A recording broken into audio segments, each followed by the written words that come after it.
معروف anchor person اور تجزیہ کار عاصمہ شیرازی نے کہا ہے کہ عمران خان اور فوجی قیادت کی کشمکش سے فائدہ اٹھانے والی واحد جماعت نواز لیگ ہے، جو اسلام آباد اور پنجاب میں اقتدار سنبھالے بیٹھی ہے، جہاں کبھی عمران خان اور عثمان بزدار کا راج تھا۔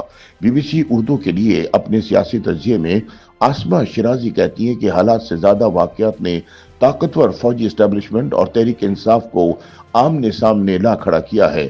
لکیر کھینچی جا چکی ہے جس کے دونوں اطراف کھڑے حریف مسلسل ایک دوسرے کو للکار رہے ہیں۔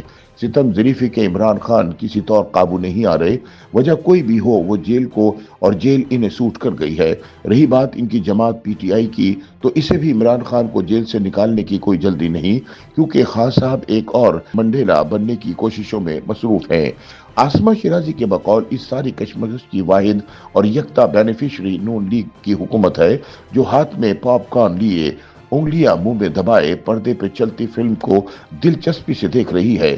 وزیر اعظم شہباز شریف نے جس کسی کے بھی کہنے پر تحریک انصاف کو مشروط مذاکرات کی پیشکش کی، اس کا نتیجہ حکومت بخوبی جانتی ہے، جبکہ تحریک تحفظ آئین اور تحریک انصاف کا سنجیدہ گروپ مذاکرات کو غیر مشروط طور پر مان چکا ہے۔ یہ ایک احسن قدم ہے، تاہم تحریک انصاف کے مذاکرات سے واضح انکار کے بعد سوال یہ ہے کہ پی ٹی آئی اپوزیشن کی صفوں میں موجود رہے گی یا وہاں سے بھی مائنس ہو جائے گی۔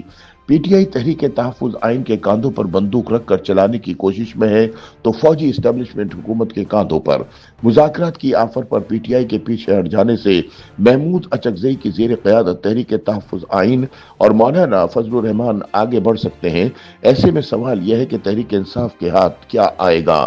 عاصمہ شیرازی کے بقول عمران خان تحریک انصاف کی جیل سے باہر موجود قیادت پر اعتماد کو تیار نہیں، اور تحریک تحفظ آئین کی قیادت عمران خان پر اعتماد سے ہچکچا رہی ہے۔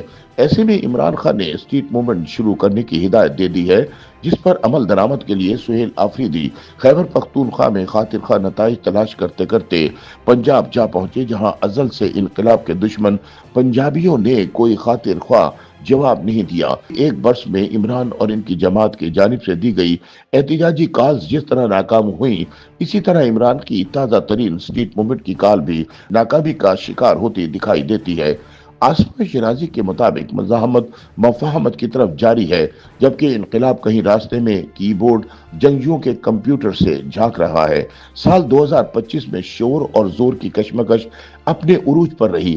شور کم ہوا تو زور البتہ محاذرائی آخری حدوں تک ضرور گئی۔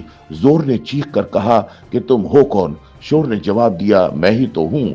ایسے میں بلے شاہ کی بھلیا کی جانا میں کون کی گردان حکومت کے حصے میں آئی۔ سال بھر زور اور شور سر ٹکراتے رہے اور ڈیڈ لاک سیاست کے حصے میں آیا۔ پاکستان کی سیاست آج بھی بند گلی میں کھڑی ہے اور راستہ کسی کے پاس نہیں۔ ایک طرف مذاکرات سے انکار تو دوسری طرف اپنی شرائط پر باہر آنے کا اصرار جاری ہے۔ مختصر یہ کہ حالات سے زیادہ واقعات نے ریاست اور تحریک انصاف کو آمنے سامنے لا کھڑا کیا ہے۔ عاصمہ شیرازی کے مطابق تحریک انصاف مشکل میں ہے، لیکن اگر کوئی یہ بات عمران خان کو بتائے تو وہ سننے کو قطعاً تیار نہ ہوں گے۔ ان کے خیال میں تحریک انصاف اس قدر مقبول جماعت ہے کہ ان کے ایک پیغام پر عوام سڑکوں پر ہوں گے۔ ڈی چوک تحریک چوک بن جائے گا، حزب منشا حزب توفیق چوراہوں پر لٹکانے کا خواب پورا ہوگا، جبکہ ان کی جماعت کا ہر رہنما قائد کا ایک اشارہ حاضر ہے لہو ہمارا کے ساتھ صف اول میں قربانی کے لیے تیار ہوگا۔ لیکن سچ یہ ہے کہ ایسے خواب ہر رہنما دیکھتا ہے، مگر پیچھے مڑ کر دیکھے تو اسے ساتھی کم اور نہ سے زیادہ دکھائی دیتے ہیں۔ دوسری جانب فوج ہے جس کو صرف طاقت کا استعمال آتا ہے تو وہ کرتی ہے۔ فوج کے لیے ڈنڈا ہی واحد حل ہے جو پاور پالیٹکس کا ہتھیار ہے، اور سیاست کو استعمال کرنا خوب آتا ہے۔ اسی لیے ریاست بار بار ایم کیو ایم کے انجام کی مثالیں دیتی نظر آتی ہے۔ آخر بت تراشنے سے پہلے توڑنے کے گر سیکھے جاتے ہیں۔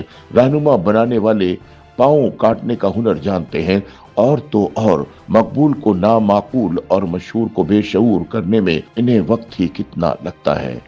یوٹیوب پر گوگلی نیوز دیکھنے کے لیے youtube.com کی سرچ بار میں googly news T V type کریں۔ گوگلی نیوز کے پیج پر سرخ رنگ کے سبسکرپشن والے بٹن پر کلک کرنا نہ بھولیے۔ یوٹیوب پیج پر اپلوڈ ہونے والی ویڈیوز سے باخبر رہنے کے لیے بیل آئیکن پر کلک کیجیے۔ آپ کو ہر نئی ویڈیو کے بارے میں نوٹیفیکیشن موصول ہو جائے گا۔